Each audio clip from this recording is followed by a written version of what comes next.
But first up, we've got some other business to attend to. First up, I want to take the woke out of investing. Take politics, especially radical left-wing progressive, gender and sex and race and fossil fuels out of the boardroom. Here's how bad this woke investing has gotten. The so-called ESG investment funds, right, environment and social governance, well, they just threw out Elon Musk's Tesla electric cars, which the left supposedly loves. Why? Well, I'll tell you why. Because he's now in favor of free speech and he's going to vote Republican. So they took him out of the ESG funds. You got to love that. You have to truly love that. So here's one of my favorite senators to talk about it, Mr. Dan Sullivan from the great state of Alaska, who's got some kind of index act that's going to change all that. I mean, Senator Sullivan, you got to love this.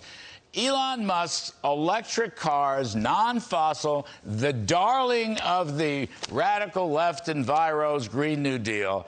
And he comes out and he's for free speech. He says he's going to vote Republican. They take him out of the ESG funds. All right. First of all, you got to love that. And second of all, what can you do about this? That's the issue.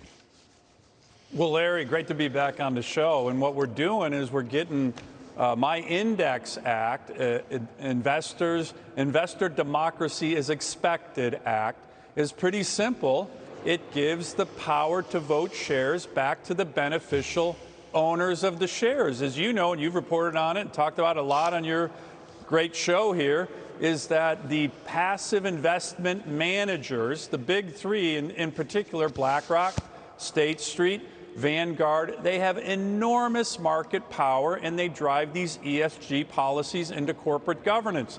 That market power, as you know, Larry, about 21 trillion under management, about 25% of all shares voted in shareholder meetings is owned by them, and over 90% of the S&P 500 they're the top shareholder in. So my bill says, hey, they shouldn't be able to vote those shares and have all this power.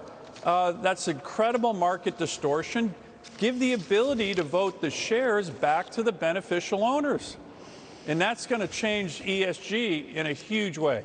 So you've got some great, let me see, Crapo's with you, Toomey's with you, Senator Grassley's with you, Senator Cornyn, Senator Kramer, Senator Haggerty. So you've got a great list, Senator Tillis, Senator Daines. You've got a great list of supporters with you. You're not going to get this through. But, Senator Sullivan, if the cavalry comes as we expect and you all take back the Senate, you'll go with this and jam it through. Well, look, Larry, we got some great Republican co-sponsors, no doubt. But I will tell you this. I've been in discussion with a number of my Democratic colleagues, and some of them want to go much further than we want to do, than we want to go. So there's a lot of interest on both sides of the aisle.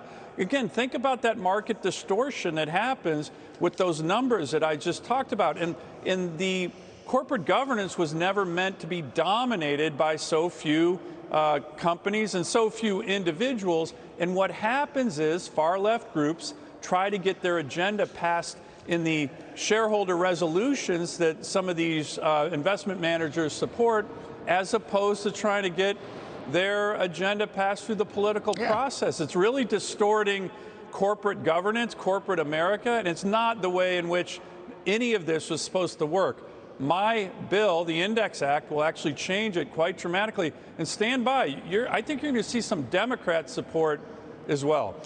Well, color me skeptical about that, but I'm all for it. Take woke politics out of investing. I mean, everybody owns these index funds, and you've got these, you're right, these three big companies, you know, Larry Fink and company, take it out. Because it's not part of market-oriented rate of return. There's a fiduciary responsibility here also that has to be missing. All right, I'm with you on that. Now, I want to go to some more. Right now, the administration is absolutely destroying the fossil fuel industry. Once again, they've gone after the great state of Alaska. They've taken the leases down. They've taken the leases down in the Gulf of Mexico. And I want to just run some sound for you to listen. Senator Manchin during the Interior Secretary Deb Haaland's hearings. Take a listen, please. The U.S. Department of Interior just put out a statement And the statement basically says a proposed program is not a decision to issue specific leases or to authorize any drilling or development. This is from y'all's office. So it looks like you are on to shut everything down. Did you know you all put this on? I am sorry. I am sitting in this hearing and not. My God, somebody, this shuts it down. It shows what your intent is. No development, no driving, no leasing. This is how, I mean, she says, you know, she just sat there. I mean, let's just say it's a unbelievable falsehood on her part. All right? So their whole administration, no matter what they may say, no matter what they told you, they are totally against fossil fuel.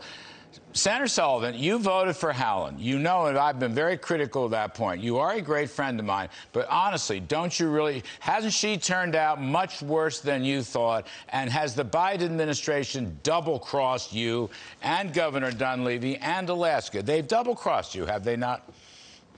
Yeah, yes, Larry, there's no doubt. And look, if I knew then what I know now, I would have been a no vote, right? Many of the commitments she made to me during the confirmation process, they have not only not kept, but to your point, they have been dishonest about, and dishonest to my constituents about. Look, from day one, this administration has focused on shutting down and crushing the American energy sector. They've tried to kill production, especially in Alaska. They have killed and delayed infrastructure to move energy like Keystone, but a whole bunch of other projects. And they have strong-armed our financial institutions into not investing in American energy. And then they put forward, particularly in the financial sector, radical federal officials who want to choke off capital to the American energy sector.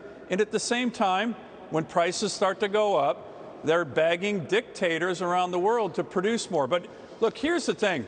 This has had predictable results, but I think it's been purposeful. They want to drive up energy prices on the backs of working families, certainly give pink slips to energy workers in my state, and it's empowering dictators. You heard the president today in Japan. He essentially said what Gina McCarthy and others have been saying. They're trying to drive up prices to accelerate the renewable to clean energy, and they're crushing working families in the process. And look, this is going to be a huge issue in November. The American people are so fed up with this. It's driving inflation, but it's dishonest as well. And we got to change these policies. But they basically screwed you. They screwed you on Anwar, but they also screwed you on Willow. Well, look, the president came out day one, said he's not going to have another lease sale on Anwar. My reaction to that was, your job, Mr. President, is actually to faithfully execute the laws. The law that we got done with you and President Trump and the Republican Congress is to actually develop Anwar. The president committed to me on Willow. We'll see what happens on that. But here's where they really came after Alaska. Just in the last 4 weeks, they canceled the Cook Inlet lease sale, and then Deb Haaland took half of the National Petroleum Reserve of Alaska, NPRA, which right now, Larry, is the most prolific oil and gas basin probably in the world. When explorers look for gas and oil in NPRA, they're finding it. Billion-barrel fields, by the way. They took half of that off the table just 4 weeks ago after a Deb Haaland visit to Alaska. So they're trying to do everything to shut down my state and shut down the energy economy, and it's really undermining our national security interests, but it's really hurting working families. Senator Sullivan, you're an old friend of mine. You're a good guy. But I told you so. You never should have voted for Haaland. I told you so. You told me so. It just doesn't pay off. But it's okay. We believe in forgiveness on the Kudlow Show. We believe in forgiveness. And good. You have a smile. And look, I'm smiling, Larry. They're all. But look, but in all seriousness, my constituents aren't smiling. We're hurting right now, and this administration. They are damaging this country. They are damaging this country. They are damaging this country and the great state of Alaska. Senator Dan Sullivan, good. I hope your other bill gets through, because I think it's a terrific idea. Take the politics, take the woke politics out of investment. We will talk soon, and you're a good-natured fellow. Thank you for that. Good to be on the show, Larry. All right.